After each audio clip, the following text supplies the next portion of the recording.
छत्रपती शिवराय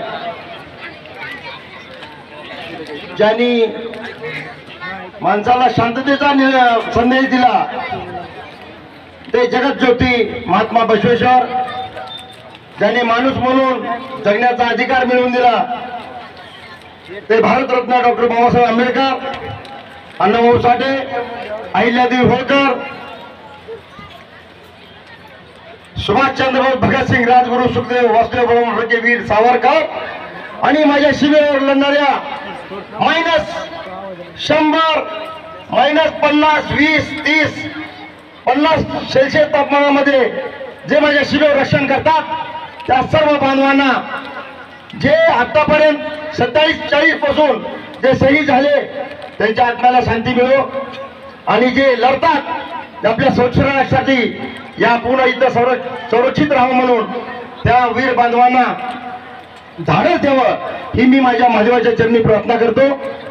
आज या शिवजयंतीच्या निमित्तानं आपल्या गावात आलेले आपण मित्र हो, पिक्चर मध्ये बघतो नुसतं ऍक्शन करणाऱ्याला आपण जास्त महत्व देतो, पण ही मंचावर उपस्थित असलेले ही सगळे योद्धे प्रत्येक घाटीमध्ये आपल्या शरीराचं रक्त या मातृभूमीसाठी वाहिलेले आमचे सुभेदार major online captain Yogendra Singh Yadav साहेब या ठिकाणी येणार होते, पण दुर्दैवानं त्यांच्या बोलाचं ऍक्शन झालं म्हणून ते या ठिकाणी येऊ शकले नाहीत। मी दिलगिरी व्यक्त करतो। मित्रांनो, दुसरे कर्नल गिरीधर धोंडीराम कोले साहेब, मी त्यांचं अभिनंदन करतो। आत्ताच आमच्या देवणीचे PI ढोके साहेब यांचं पदार्पण झालं, मी त्यांना विनंती करतो की सर आपण स्टेजवर यावं।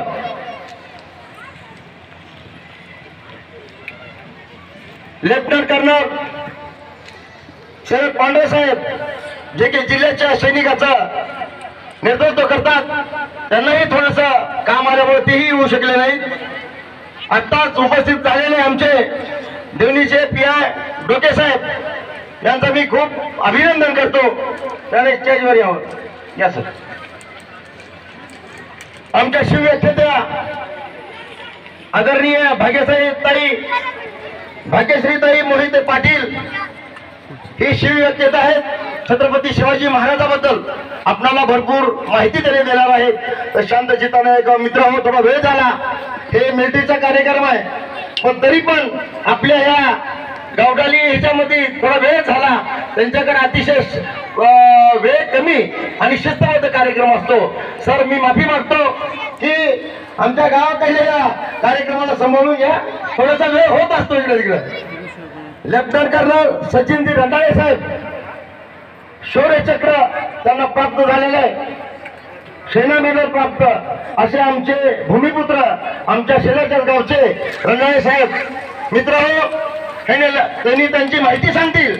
पण लढत असताना त्यांचं कसं असतं बघा शौर्य, लढत असताना यांच्या शरीरावर घाव जरी झाला तरी त्यांना माहित असते, दुसऱ्याने सांगावते सर आपको चोट लगी है, तेव्हा त्यांना माहित होते, म्हणजे एवढं देशप्रेम त्यांच्यात भरलेलं असते। तसे आमचे रंगाळे साहेब, वाडकर साहेब येणार होते, आले नाहीत। सुभेदार मोहन राजाराम शिंदे साहेब हे सुद्धा या मंचावर उपस्थित आहेत। या शाळेचे प्राचार्य आदरणीय रामलिंगजी मुळे सर, सगळ्याचे नावं घेणार नाही, ज्यांच्या वडिलांनी 1965 मध्ये या देशासाठी आपलं बलिदान दिलं, हे या कार्यक्रमाचे अध्यक्ष पांडुरंगजी बिरादार, आमचे अनिल भाऊ बिरादार आणि बाहेर घेऊन आलेले आमच्या जवळचे सरपंच, चेअरमन, सर्व प्रतिष्ठित नागरिक, पत्रकार बंधूंनो आणि आसपासच्या गावातून हेरामधून आलेले आमचे सरपंच, सर्व प्रतिष्ठित नागरिक, त्या विद्यार्थी, आजूबाजूच्या शाळेतून आलेले सगळे मुख्याध्यापक, त्या विद्यार्थी, माझ्या गावातून जमलेले सगळे जिल्हा परिषदेचे मुख्याध्यापक असो, सगळे विद्यार्थी आणि या जमलेल्या तमाम माझ्या बंधू आणि भगिनींनो, माझ्या गावचे या कार्यक्रमासाठी अहोरात्र प्रयत्न करणारी ही तरुण मंडळी, सगळ्यांचे मी नाव घेत नाही। काल तुम्हाला सांगतो दुर्दैव सर, ते सामान आणायला जाणार होते लातूरला, ऍक्सिडेंट झालं, भाग्य आमचं चांगलं, माझ्यावरची कृपा, त्यांना काही झालं नाही। आणि हे सगळे झटपट करणारे, अतिशय मेहनत घेणारे लोक. सर मी जास्त वेळ घेणार नाही, मी एवढं सांगतो की लोकांना प्रश्न पडला असेल आलं ही कुमार पाटील दर शिवजयंतीला सैनिकाचा सत्कार का करतो. मित्र हो, सैनिकाचं आणि छत्रपती शिवरायाचं अतिशय जवळचं नातं. अतिशय अनुकूल परिस्थितीमध्ये छत्रपती शिवरायाने त्यावेळेस स्वराज्याची स्थापना केली. त्यावेळेस कुठला जात बघितली, धर्म बघितला नाही. काही लोकांच्या डोक्यात असतात शिवाजी महाराज ही काही एका विशिष्ट धर्माच्या विरोधातले. मित्रांनो, ती सबसे खोट आहे. छत्रपती शिवराय त्या सिस्टीमच्या विरोधातले होते. औरंगजेब आदिलशाही अतिशय लोकांवर क्रूर असं घणघात करत होते, स्त्रिया अन्याय करायचे. त्या सिस्टीमच्या विरोधातले आमचे छत्रपती शिवराय होते. सगळ्या जाती धर्माला घेऊन छत्रपती शिवरायाने स्वराज्य स्थापन केलं.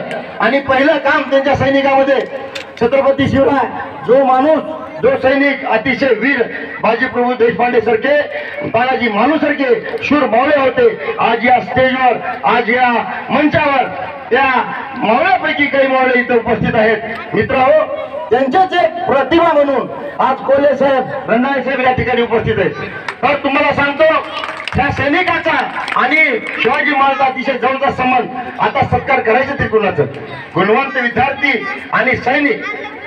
मित्र हो, ज्यावेळेस सैनिक आपले लेकरं बाळ सोडून आपल्या देशासाठी रक्षण करण्यासाठी सीमेवर जातात, त्यावेळी कुठली जात धर्म विचारतात का? हो, भारत मातेसाठी रक्षण करतात आणि तिथं प्राणाची आहुती देऊन तुम्हाला सांगतो आपल्या भारत मातेचं रक्षण करतात. पण आता आपल्याला विसर पडलाय मित्र हो. मुघलाच्या गुलामशाहीमध्ये आपल्याला माहित नाही, इंग्रजाची गुलामशाही आपल्याला माहित नाही. स्वातंत्र्य असंच मिळालं, हजारो लाखो लोकांनी बलिदान देऊन आपल्याला स्वातंत्र्य मिळालं, म्हणून त्या स्वातंत्र्याची आपल्याला किंमत नाही. मित्र हो, ह्या विद्यार्थ्यांसाठी त्यांचं मार्गदर्शन व्हावं आणि तुमच्या जीवनामध्ये काहीतरी तुम्ही घडावं, म्हणून हे आदर्श तुमच्या समोर आणण्यासाठी मी सैनिकाला आणायचा प्रयत्न करतो. आणि बिराणा साहेबांनी, कोल्हे साहेबांनी प्रयत्न केले. योगेंद्र यादव साहेबाला यावर्षी नाही तर पुढच्या वर्षी तर आपण आणतोच. पण त्यांचं तुम्ही भाषण ऐका, अतिशय शांत चित्तानं त्यांच्या जीवनातली क्रांती बोलायला आपल्याला भरपूर येते. पण आपण दुसऱ्याही कार्यक्रमात बोलू शकतो. त्यांचं भाषण आपल्याला ऐकणं महत्वाचं आहे. मित्र हो, जरा उशीर झाला सर, मी माफी मागतो, कारण तुमच्या सिस्टीमनुसार ही कार्यक्रम चालत नसतो, पण माझी पुढे होत आहे, त्याच्यामुळे माफी मागतो. आमच्या बोंबलीहून बी बरेच नागरिक, आमचे सगळे मित्र कंपनी आलेत, त्यांचा सुद्धा मी अभिनंदन करतो. आणि सगळ्या मित्राला सांगतो 2 मिनिटं शांत चित्तानं ऐका, कारण त्यांच्या जीवनात ही शौर्य, त्या कुठं छोटी हजारो फुटाची, त्याच्यावर ही लोक सेवा करून आलेले माणसं आहेत. म्हणून मी तुम्हाला विनंती करतो, या सगळ्या इथं जमलेल्या सगळ्या माझ्या बांधवांना, आमचे विशेष म्हणजे किशोर बिरादार अतिशय मेहनत करून सगळ्यांनी आपल्या गावचे विद्यार्थी ऐकण्यासाठी इथं आणले, म्हणून त्यांचं सगळ्याच मी अभिनंदन करतो आणि माझी 2 शब्द संपवितो. जय हिंद, जय महाराज. जमलेल्या सर्व माता भगिनी, पुरुष मंडळ आणि जमलेले सर्वच महादेव विद्यालयाचे विद्यार्थी, तरुण मंडळ, सर्वांना शिवजन्मोत्सव सोहळ्याच्या खूप खूप शुभेच्छा देते. खरं तर शिवरायांच्या विचारांची आणि अशा कार्यक्रमांची या भारत देशाला खरी गरज आहे. मला आज फार कौतुक वाटतं, हा कार्यक्रम बघितल्यावर खरंच मन भरून आलं.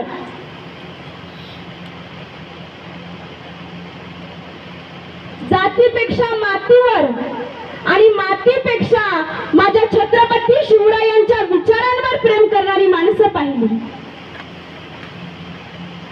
मन, मनगट, मेंदू आणि मस्तकाने सशक्त झालेल्या जिवंत माणसामध्ये नवे नवे जिवंत वाघामध्ये येण्याचं भाग्य मला आज लाभलं. मी आनंद समजते.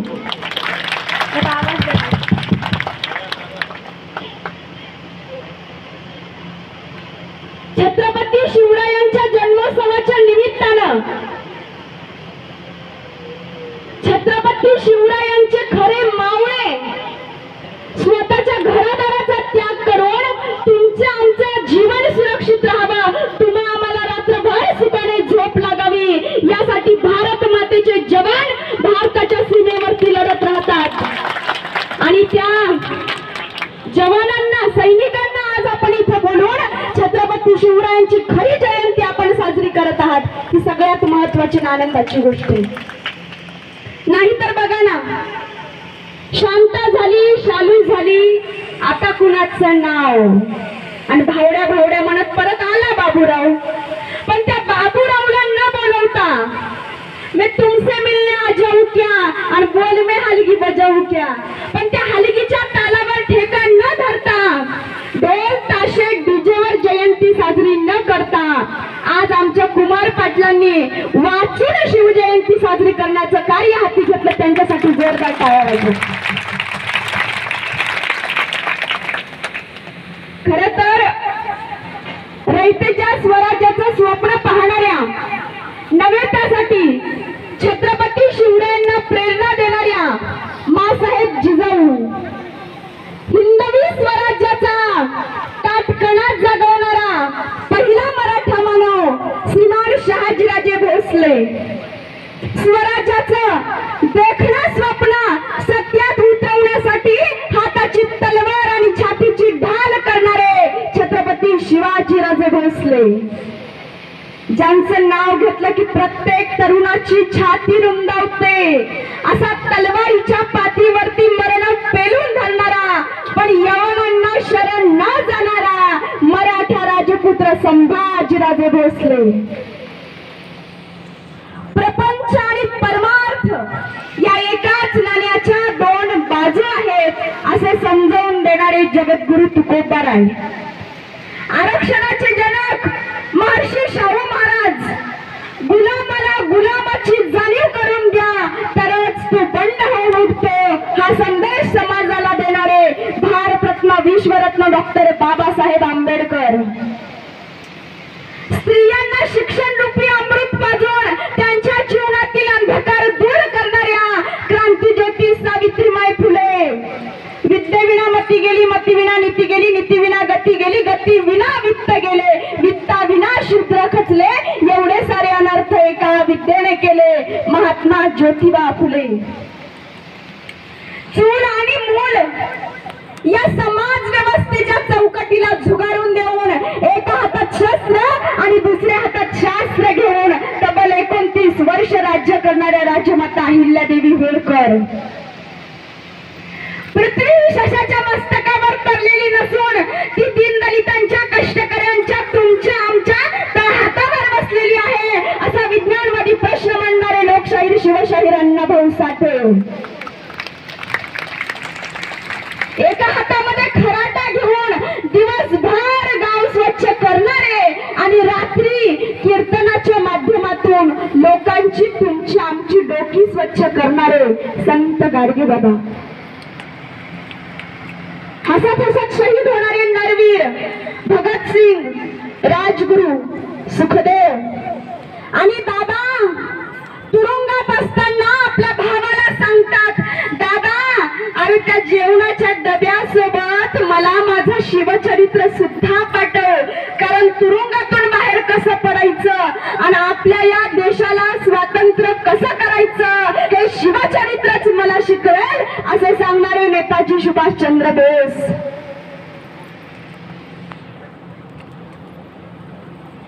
या सर्वच थोर महापुरुषांच्या, महामातांच्या कार्याला व स्मृतीला, त्याचबरोबर आमचे सेना मेडल कर्नल गिरीधर धोंडीराम कोले साहेब, त्याचबरोबर शौर्य चक्र सेना मेडल प्राप्त सेवानिवृत्त कर्नल सचिन रंदाळे साहेब यांच्या विचाराला, त्यांच्या कार्याला, भारत भूमीसाठी त्यांनी दिलेल्या समर्पणाला, त्यांच्या त्यागाला टाळ्यांच्या गजरात स्वागत करा.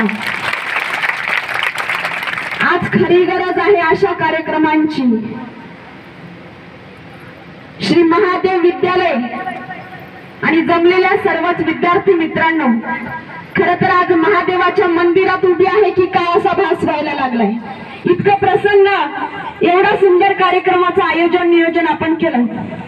फक्त एक विनंती करते तुम्हाला, जास्त काय तुमचा वेळ घेणार नाही, सगळ्यांनाच विनंती करते, फक्त अर्धा तास आपल्याला शिवचरित्र ऐकायचंय. अर्धा तास ताठ मानेला बसायचंय, अर्धा तास बोलायचं नाही, अर्धा तास हलायचं नाही, अर्धा तास डुलायचं नाही, अर्धा तास छत्रपती शिवाजीराजांसाठी, अर्धा तास या मातृभूमीच्या रक्षणासाठी, अर्धा तास तुमच्या आमचा अखंड हिंदुस्थानचा आराध्य दैवत छत्रपती शिवरायांसाठी. माय मावल्यांनो, देवापुढे जाता महादेव मंदिर आहे आपल्या गावात भव्य असं. देवापुढे जाता आणि काय मागता त्या देवाला? जा देवापुढं, व्हा नतमस्तक आणि म्हणा त्या देवाला, देवा सौभाग्य कुठं असतं जिजाऊ सारखं नशीब असावं. देवा सौभाग्य कुठं असतं जिजाऊ सारखं नशीब असावं. अरे वरदान दे मला, माझ्याही पोटी शिवशंभू सारखं एक बाळ असावं, एक बाळ असावं. जे मागितलं होतं माझ्या मासाहेब जिजाऊंनी, काय मागितलं होतं माझ्या मासाहेब जिजाऊंनी? माझ्या मासाहेब जिजाऊंनी मागितला होता एक पुत्र.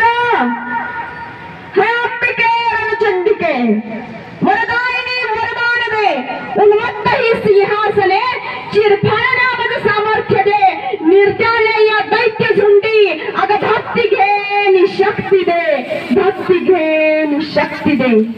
हे आई शिवाई देवी मला असा पुत्र दे जो शेतकऱ्यांचं राज्य निर्माण करील, कामकऱ्यांचं राज्य निर्माण करील, कष्टकऱ्यांचं, बहुजनांचं, अठरा जातीचं, 12 बलुतेदाराचं, सर्व धर्मियांचं हिंदवी स्वराज्य निर्माण करील असा पुत्र मला तू दे आई, असा पुत्र मला तू दे. आणि जणू काही मासाहेब जिजाऊंचं गारहाणं त्या शिवाई देवीनं ऐकलं आणि दिवस उजाडला आजचा 19 फेब्रुवारी 1630 या महाराष्ट्राच्या मुशीत आणि जिजाऊंच्या कुशीत यवनांचा कर्दनकाळ, हिंदवी स्वराज्याचा शिवसूर्य छत्रपती शिवरायांचा जन्म झाला, छत्रपती शिवरायांचा जन्म झाला. 5 सुलतानी सत्ता या महाराष्ट्राच्या उरावरती थयाथय नाचत होत्या. मंदिराच्या मंदिरं लुटली जात होती, आया बहिणींची इज्जत सुरक्षित नव्हती, शेतकऱ्यांचा कुणी कैवारी नव्हता, गोठ्यातली गाय मरत होती आणि घरातली माय सुद्धा मरत होती. अशा परिस्थितीमध्ये मासाहेब जिजाऊंनी पोटातल्या बाळावर संस्कार करावे. बाळा तुला स्वराज्य स्थापन करायचंय, बाळा तुला अन्याय अत्याचार अधर्म संपवायचा आहे, बोल बाळा करशील का रे? तेव्हा ते गर्भातलं बाळ असं घट्ट मुठी आवळत होतं आणि जणू ते बाळ आईला सांगत होतं, मासाहेब तुमची इच्छा आणि श्रींचा आशीर्वाद असेल तर हे राज्य होईल. ही काळ्या दगडावरची रेष आहे, ही काळ्या दगडावरची रेष आहे. आणि मासाहेब जिजाऊंच्या पोटी शिवरायांचा जन्म. यदा यदा हि धर्मस्य ग्लानिर्भवति भारत अभ्युत्थानमधर्मस्य तदात्मानं सृजाम्यहं परित्राणाय साधूनां विनाशाय च दुष्कृतं धर्म संस्थापनार्थाय संभवामि युगे युगे. छत्रपती शिवाजीराजांचा जन्म शिवनेरी किल्ल्यावर झाला म्हणून नाव ठेवलं शिवाजी. शिवाजी ही फक्त 3 अक्षर नाहीयेत, तर शिवाजी हा जगण्याचा मंत्र आहे. शी म्हणजे शिकावं काय, वा म्हणजे वागावं कसं, आणि जी म्हणजे जिंकावं कसं. आयुष्यात कितीही मोठं संकट आलं तरी संकटात शिकावं काय, संकटात वागावं कसं आणि संकटावर मात करून जीवन जिंकावं कसं. जगण्याचा मंत्र शिकवणारी 3 अक्षरी संजीवनी म्हणजे छत्रपती शिवाजी महाराज, म्हणजे छत्रपती शिवाजी महाराज. शिवबाराजे त्या शिवनेरी किल्ल्यावर लहानाचे मोठे होऊ लागले, खेळू लागले, बागडू लागले. आणि त्याच वेळी विजापूर दरबारातून एक पत्र मासाहेब जिजाऊंच्या हातावर पडलं. लिहिलं होतं, सकळ सौभाग्यवती राणी साहेब जिजाऊ आपण शिवबाज घेऊन पुण्यात जावं. पत्र वाचलं मासाहेबांनी आणि सारा लवाजमा, घोडे, पालख्या, म्याने सगळेजण त्या पुण्याच्या दिशेनं जायला लागले. शिवबाराजे घोड्यावर बसले. सगळेजण पाहता पाहता ताड ताड ताड दौडत दौडत पुण्याच्या पटक्या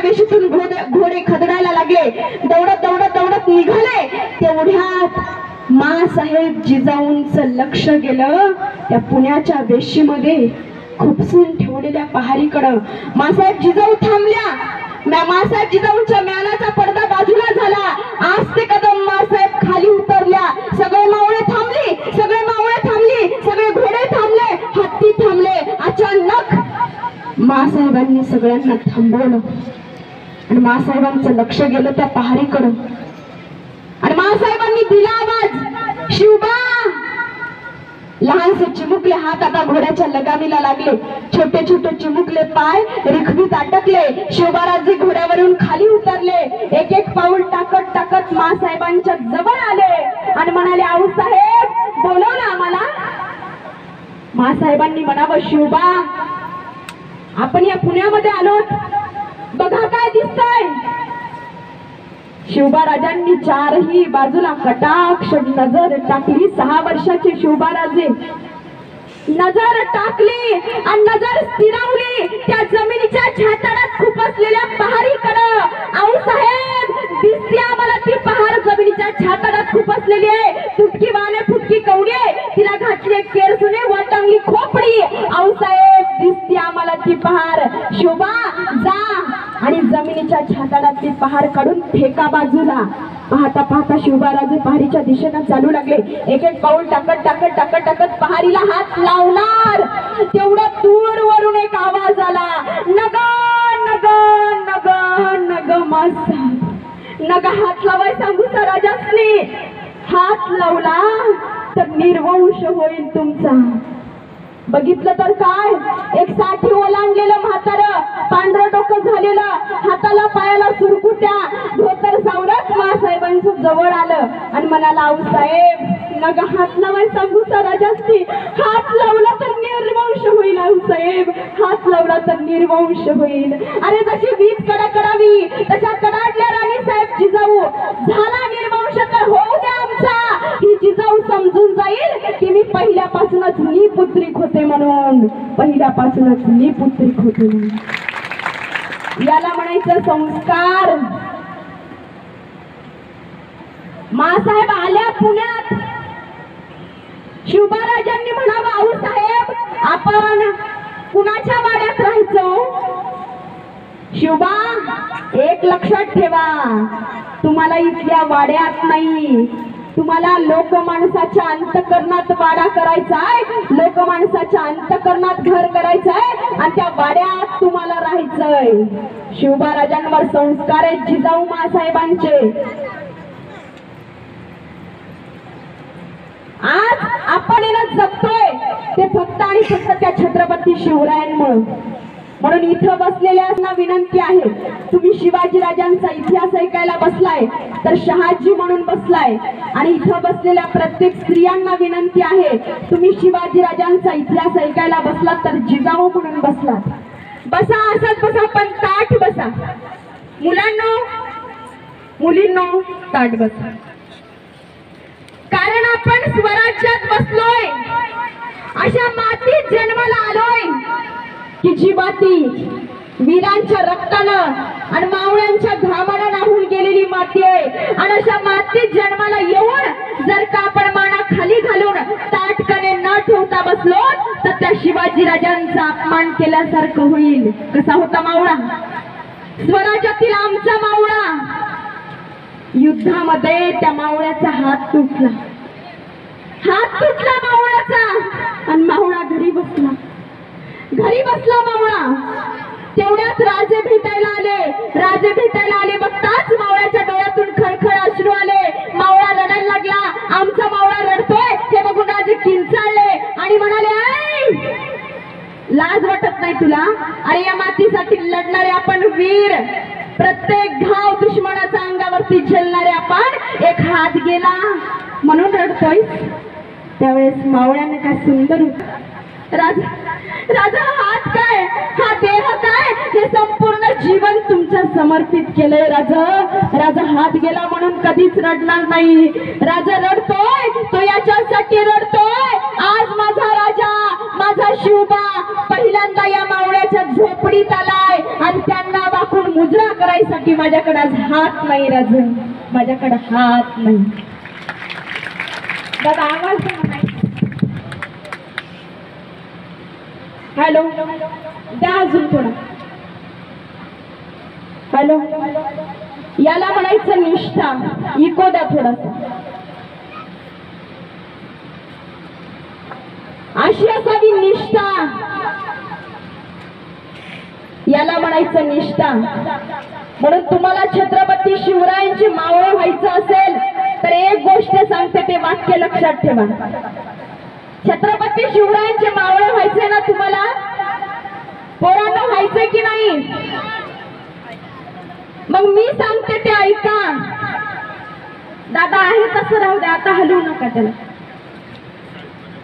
ऐका, वाईट गोष्टीत कधीच घसरू देऊ नका तुमचा पाय. वाईट गोष्टीत कधीच घसरू देऊ नका तुमचा पाय. दारू, गुटखा, तंबाखू हे असलं करून तुम्हाला मिळतंय तरी काय? त्या रात्री माझी पोरगी दिसली, समजा तुम्ही तुमची मार झाल्या कलियुगातले काय तुम्हीच असाल. हे त्यांचे विचार आम्ही आत्मसात. काल परवा एक व्हिडिओ व्हायरल झाला. इथं आता शिक्षक आहेत, सर्व विद्यार्थी आहेत म्हणून सांगते. चौथीची मॅडम आपल्या मुलांना प्रश्न विचारत होती की बाळांनो सांगा, कोणी कोणाच्या हातावर तुरी दिल्या? चौथीला किती जण आहेत? हात वर करा. सांग बरं, कोणी कोणाच्या हातावर तुरी दिल्या? वा वा, जोरदार टाळ्या वाजवा. नाव काय तुझं? श्रेया. आमची चौथीची मुलं छत्रपती शिवरायांच्या आयुष्यातील प्रश्न अचूकपणे सांगतात, पण ती फक्त आणि फक्त श्री महादेव विद्यालयाची. बाकीच्या पोरांना विचारा. एका पोराला विचारलं मॅडमनी, बाळा सांग कोणी कोणाच्या हातावर तुरी दिल्या? एक जण म्हणाला, मॅडम छत्रपती शिवाजी महाराजांनी अफजल खानाच्या हातावर तुरी दिली. दुसरा म्हणाला, मॅडम छत्रपती शिवाजी महाराजांनी शाहिस्ते खानाच्या हातावर तुरी दिल्या. तिसरा म्हणाला, मॅडम शहाजी राजांनी शिवाजी राजांच्या हातावर तुरी दिल्या. त्यांना उत्तर सांगता येत नव्हतं, पण त्याच्यातलंच एक जण श्रेयासारखं हुशार होतं. ते म्हणलं, मॅडम छत्रपती शिवाजी महाराजांनी औरंगजेब बादशाहच्या हातावर तुरी दिल्या. मॅडम म्हणली, वा बरोबर उत्तर. आता सांग बाळा, तुरी का दिल्या? ते म्हणलं, मॅडम औरंगजेबाला तुरीचं वरण लय आवडत होतं. दुसरा म्हणाला, मॅडम औरंगजेबाने पत्र लिहिलं की आम्हाला तुरी लागतात, आमच्याकडे पाठवून द्या. तिसरा म्हणाला, मॅडम औरंगजेबाला भंडारा करायचा होता म्हणून तुरी दिली. आमची चौथीची मुलं जर महाराजांच्या आयुष्यातील प्रश्न विचारल्यावर खाली माना घालत असतील तर कुठेतरी छत्रपती शिवरायांचे विचार आम्ही समजून घ्यायला कमी पडलोय, याचा कधीतरी विचार केला पाहिजे. ज्यावेळी स्वराज्यावरती अफजल खान नावाचं संकट आलं, राजांनी शक्ती नाही वापरली, शक्तीसोबत युक्ती वापरली. विंचू देव्हाऱ्याशी आला, देवपूजा नावडे त्याला, तेथे पैदराचे काम अधर्मासी तो अधर्म. आपल्याच देवी देवतांचे मंदिर फोडणाऱ्या त्या अफजल खानाला नाही सोडले राजांनी. हरे रंग का सपना पाले अफजल आया था इस माती में, हरे रंग का सपना पाले अफजल आया था इस माती में, लेकिन छत्रपति ने घुसा दिया था भगवा उसके छाती में, भगवा उसके छाती में. साधा नव्हता तो अफजल खान, 64 बायकांचा धनी.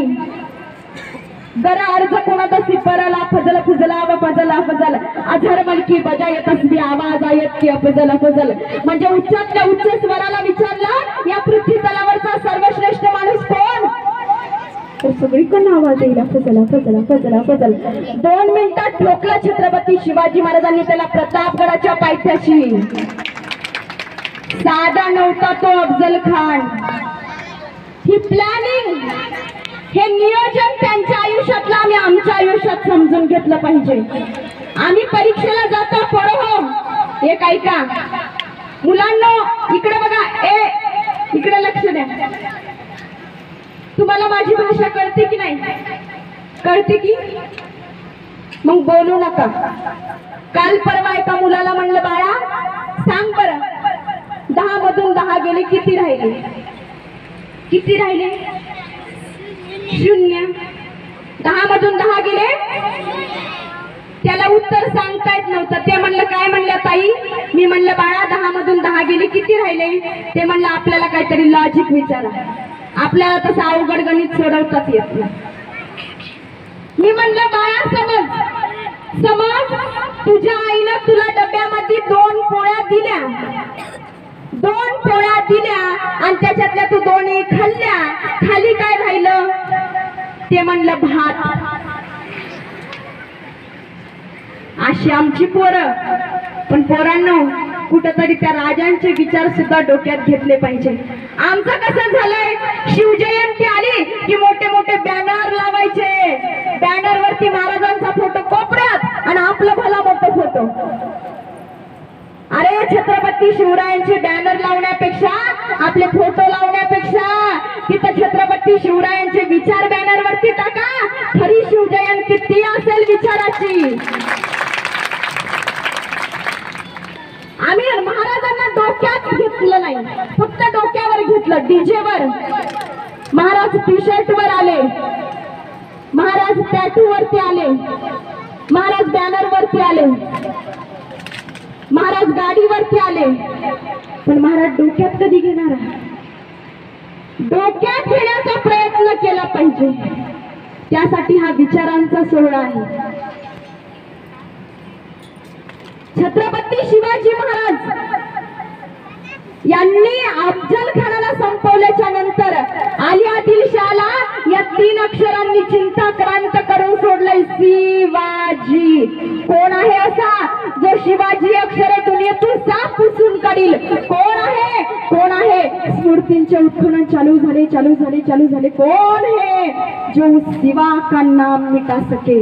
स्मृतींचे उत्खनन चालू झाले आणि सापडला. एके दिवशी बादशाहला आपल्या स्मरणाच्या खाली एक काळा हिरा सापडला.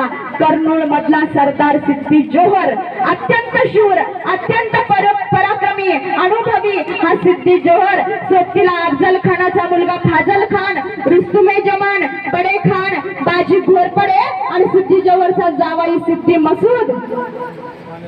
हे सगळे जण 35,000 सेना घेऊन आमच्या पन्हाळ्यावरती चाल करून आले. 35,000 सेना घेऊन एखादी सुनामी लाट अंगावर रोरावत रोरावत यावी, त्याप्रमाणे छत्रपती शिवाजी राजांच्या अंगावरती पन्हाळगडावरती हा 35,000चा सेना सागर चाल करून आला. महाराज गडावरती आहेत म्हणून यांनी काय केलं, गडाला खालून वेढा घातला. किती काळ शिवाजी वरून लढेल, अन्न पाणी संपलं की तो खाईल काय? एक ना एक दिवस त्याला खाली यावंच लागेल. तोपर्यंत वेढा उठवायचा नाही, नंतर शिवाजी मला शरण येईल, मी त्याच्या मुसक्या होईल आणि त्याला आली आदिलशाहकडे घेऊन जाईल. अशी स्वप्न हा सिद्दी जोहर रंगवत राहिला. यानं किल्ल्याला अशा पद्धतीनं वेढा घातला की माणूस तर सोडाच, पण साध्या मुंगीला सुद्धा आत जाता येणार नाही की बाहेर येता येणार नाही. त्याचे सगळे हशमा अहोरात्र हकडपिटा जागते रहो, जागते रहो अशा हयातीत देत त्या पन्हाळ्याच्या पायथ्याशी पसरले. छावण्या पडल्या, तंबू पडले, तोफांचा भडीमार चालू झाला आणि आमचं मराठ्यांचं स्वातंत्र्य तेज, भारत मातेचं भविष्य त्या पन्हाळगडात अडकलं. हृदय कोंडलं गेलं. वाऱ्याला सुद्धा आत शिरायला की बाहेर पडायची जागा नव्हती.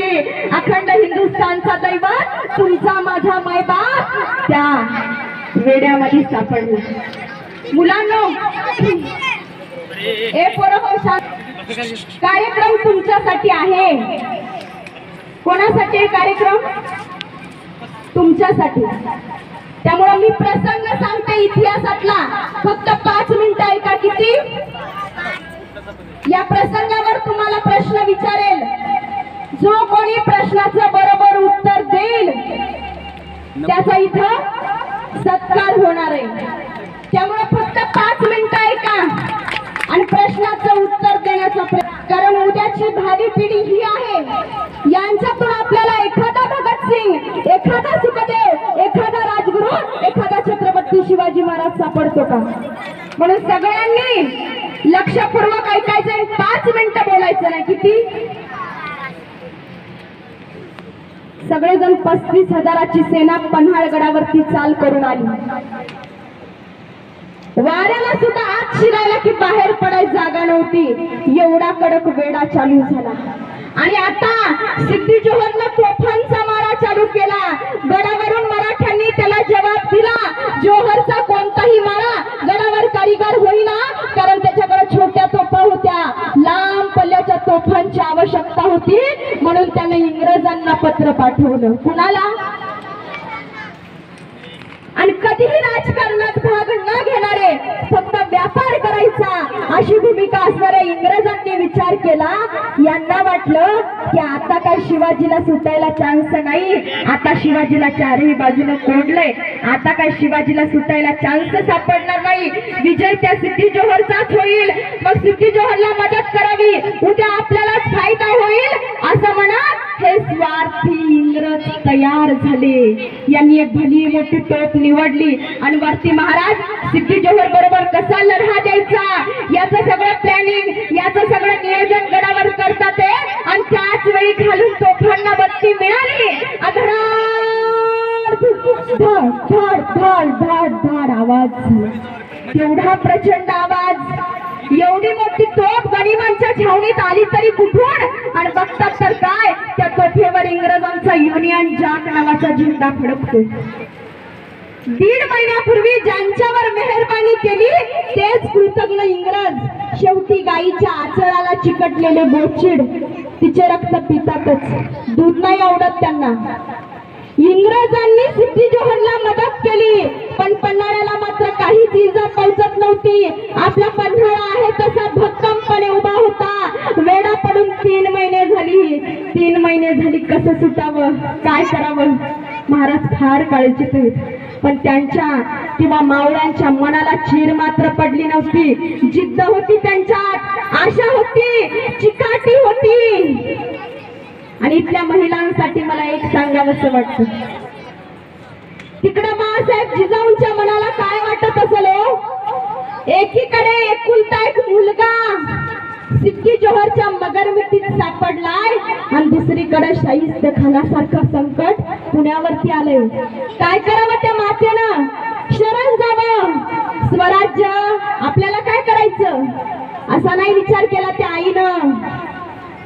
बाळासाहेब जिजाऊंनी जाणलं होतं की वेड्यावर घाव घालून वेडा फोडून काढणारा कुणीतरी वीर हवा होता, पण हिमतीच्या जोखमीच्या तलवारी तोलणारी माणसं मात्र गुंतून पडली होती. मग काय करायचं? कोण जाईल राजाला वाचवायला? कोण जाईल? कोण आहे का? कोण आहे का? कोणीच नव्हतं. बाळासाहेब जिजाऊ स्वतः ताडकन उठल्या, कमरेला पदर ठेवला आणि बसली तलवार.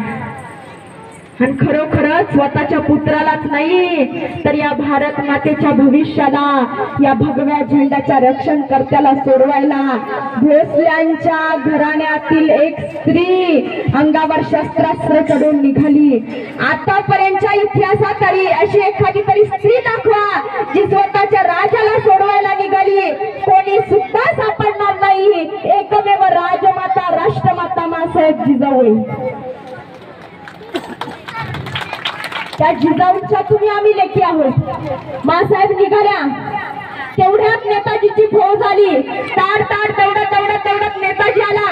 नेताजी म्हणाला, मासाहेब तुम्ही थांबा, मी जातो राजाला वाचवायला. आणि नेताजीची फौज अफजल खानाच्या वधापासून जी धिंगाणा घालत गेली होती, कुठेही आराम न करता जशी आली तशीच गेली. निघाला नेताजी दौडत आतमध्ये शिरला. पण या सिद्धी जोहरनं इतका कडेकोट बंदोबस्त केला की त्या दोघांची लढाई वेड्याच्या 5 कोस दूरच झाली. सिद्धी जोहरच्या तलवारीला नेताजींच्या तलवारी भिडल्या.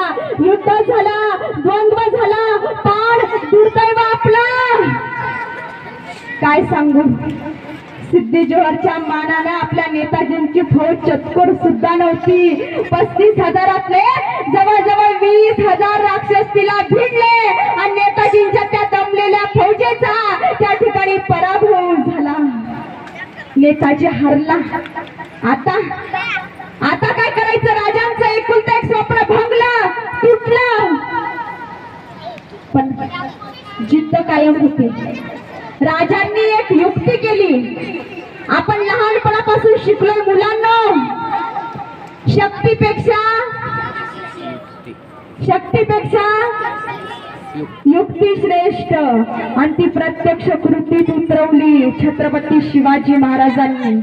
त्या सिद्धी जोहरला खलिता लिहिला, खोटा खलिता, की हुजूर सिद्धी जोहर साहेब, आम्ही आपणास घाबरलोय, आम्हाला अभय द्या, आम्ही आपला शरण येतोय. आणि शरण म्हटल्यावर तो सिद्धी जोहर तिकडे खुश झाला. अल्लाह अकबर, शिवा हमारे सामने आने वाला है, शिवा हमारे सामने आने वाला है. त्याच्या छावणीत आनंद पसरला. अवघे 1647 ला फत्ते खानाला जमलं नाही, जे रेहमानुर रहीम अफजल खानाला जमलं नाही, ते आमच्या सिद्धी जोहर साहेबाला उद्या जमणार. उद्या पहाड़ का चूहा शिवा हमारे मुट्ठी में. आनंदी पसरला. आता शत्रु हमारे मुट्ठी में आने वाला है, इस खुशी के मौके पे जश्न तो बनता ही है. असं म्हणत त्यांच्या दारू बिरू, पार्ट्या बिरट्या, नाच गाणे सगळं काही सुरू झालं. सगळं बिनधास्त. शिवाजीराजा येणार. माणसाला शिजेपर्यंत दम निघतो, पण निवेपर्यंत दम निघत नाही. ते म्हणतात ते असंच. इकडं सगळे बिनधास्त, पण तिकडं आपल्या राजांचं काय चाललं? राजांची सगळी आवरावर चालू झाली, सगळी कामं चालू झाली. 12 जुलै 1660 तो दिवस गुरुवार रात्री. सोबतीला 2 भावंड आहेत. एकाचं नाव बाजी प्रभू देशपांडे आणि दुसऱ्याचं नाव फुलाजी प्रभू देशपांडे. आणि हिरडस मावळातील 300 बांधल देशमुखांची 600 सैन्य मंडळी निघाली. अहो, एकेकाची बॉडी बघितलं ना, शरीर असती, तर वाघाने जरी पंजा मारला ना, तरी त्या वाघाला सुद्धा जागीच आडवं तिडवं करून टाकणारे हे सगळे कणखर छातीचे बळकट बाहूंचे मावळे निघाले. परिस्थिती काय होती? दगड, धोंडे, काटे, कुपाटे, रान, झुडपे, शेवाच आणि चिखलाचा भुजभुजाट. कशाचीही तमा बाळगायची नाही. धावत जायचं. नियम असा होता की पायात कोणी चपला घालायच्या नाही, कारण त्या चपलांचा चट असा आवाज होईल आणि त्या आवाजानं शत्रू सावध होईल. एवढं बारीक नियोजन त्यांचं. पायात काटा मोडला, रक्ताची धार लागली. एकाला तोंडावरती हात दाबायचा, दुसऱ्यानं हळूच काटा काढून घ्यायचा, पण आवाज करायचा नाही. कारण शत्रू जवळ आहे. याला म्हणायचं प्लॅनिंग, याला म्हणायचं नियोजन. ही सगळे मावळे निघालेत. 65 किलोमीटर धावायचंय. मागून बंदुकीच्या गोळ्या येतील, घोड्यावरून पाठलाग होईल. कशाचीही तमा बाळगायची नाही. धावत जायचं. निधड्या छातीची माणसं धावत सुटली.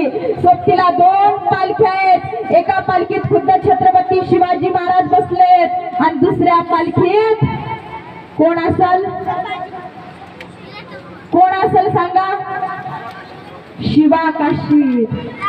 या 2 पालख्या निघाल्या, अंधारातून वाट काढत निघाल्या. तेवढ्यात कुठंतरी काहीतरी खुशबू झाली, कुठंतरी काहीतरी वाजलं आणि बघतो तर काय, तेच ते 2 डोळे दिसले.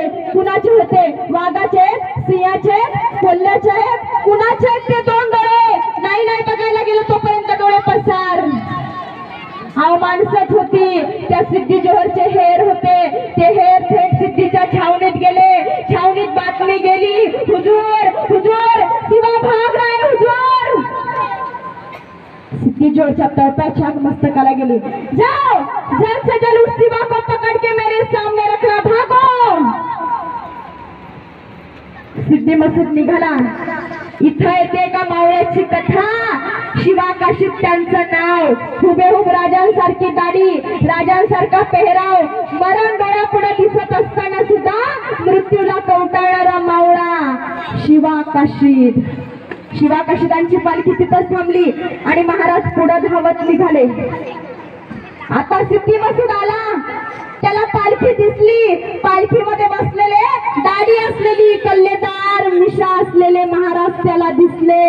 अल्लाहू अकबर, शिवा मिल गया, शिवा मिल गया, शिवा मिल गया म्हणून त्यांनी ती पालखी पकडली आणि सिद्धी जोहरच्या पुढे नेऊन उभी केली.